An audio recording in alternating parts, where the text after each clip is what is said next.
Please, I don't know. These eyes won't cry no more. Please show me how to flow again. I've been looking for my face again. Oh, oh, oh, in someone else's mirror. In the distance on my way to them. Oh, oh, oh, will myself disappear? If Kevin's guitar cries, I can save my breath for a little while, and maybe sneak a smile in between all these wild lows. If Kevin's guitar cries, I can save my breath for a little while, and maybe find rest beside this winding road. There's an old notion of having two kinds of tears. Children cry readily, and they cry the tears of children. When we grow out of childhood, we're supposed to find the next level of tears. And those tears can be the tears of joy, in fact. But more often they're the tears of sorrow and grief. And those tears are not the tears of a child. The tears of a child, you can hold them and they'll stop crying. You can ease the pain they're feeling or the fear they're feeling. In the adult, it's different. The tears are there to do something. And one of the old sayings is that um, uh, sorrow is a river and grief is an ocean. And both of them are there to wash through us and wash out anything that is not alive.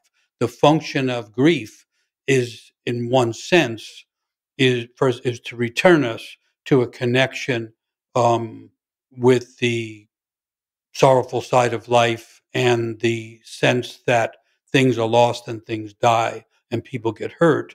But another level of it is there to wash out the things in us that are no longer alive. So when you're saying, if you say, or someone says that they fall into a pattern of weeping or being sorrowful that seems more like a stuck place than a fluid place, then it means that it's actually not truly grief. It's not washing out that which is no longer alive. When a person allows the river of sorrow or the grief, the ocean of grief to flow through them, they come back to life. At first, it feels like the end and you're losing and you're falling apart. And if you allow it to go through, you then come back to life. And the old saying was that emotions travel in pairs. And if you go down on the energy of grief, you'll come up on the energy of joy.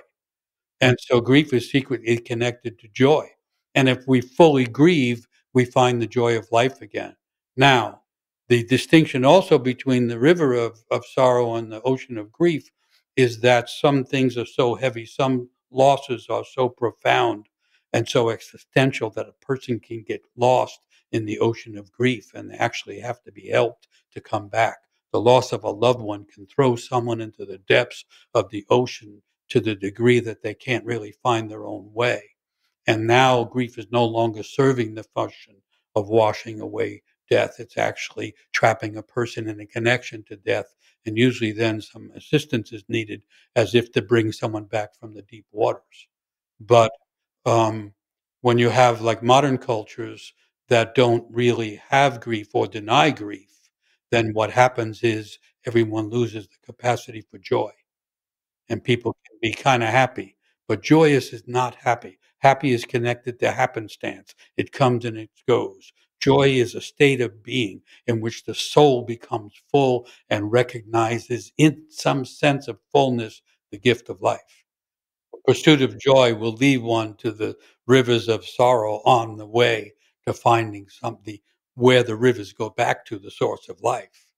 And the pursuit of happiness will just leave you in a kind of elevated that doesn't know if it's going up or down.